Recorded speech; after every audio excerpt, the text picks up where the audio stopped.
নরসিংদীর রায়পুরা ট্রেনে কাটা পড়ে ৫ জন নিহত হয়েছেন। ঘটনা দেখতে গিয়ে অন্য একটি ট্রেনে কাটা পড়ে প্রাণ গেছে আরও একজনের। পুলিশ বলছে ৫ জন কিভাবে ট্রেনে কাটা পড়লেন তা এখনও অজানা, তবে অনুসন্ধানে কাজ শুরু হয়েছে। নগদের কাছে সব গ্রাহকই প্রিয়, তাই তো সারা দেশে ক্যাশ আউট চার্জ সবচেয়ে কম। সোমবার ভোরে নরসিংদীর মেথিকান্দা স্টেশনের আউটার লাইনে ৫ মরদেহ নজরে আসে সবার। ট্রেন থেকে পড়ে নাকি রেল লাইনে থাকা অবস্থায় কাটা পড়েছেন তারা, কোনো তথ্য নেই। জানা যায় চিটাং মেল ট্রেন পার হওয়ার পর কমলপুরে ৫টি ছিন্ন ভিন্ন মরদেহ দেখতে পান স্থানীয়রা। এরপর পুলিশে খবর দেওয়া হয়।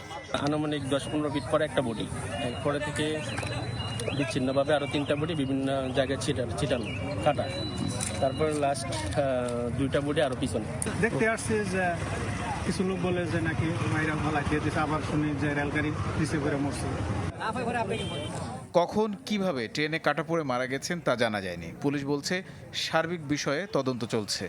এখনো পরিচয় শনাক্ত হয় নাই। আমরা ঘটনাটা যেহেতু 5 জন মানুষের মৃত্যু, আমরা গুরুত্বের সহিত খতিয়ে দেখব। আর আমরা ইতিমধ্যে পিবিআইকে খবর দিয়েছি। প্রাথমিকভাবে ধারণা করতেছি ট্রেনে কাটা পড়ে মারা গেছে, তবে কিভাবে এই ঘটনাটা ঘটলো, কিভাবে ট্রেনে মারা গেল, এটা সার্বিক তদন্তের পরে আমরা আসলে অ্যাকচুয়ালি বলতে পারবো।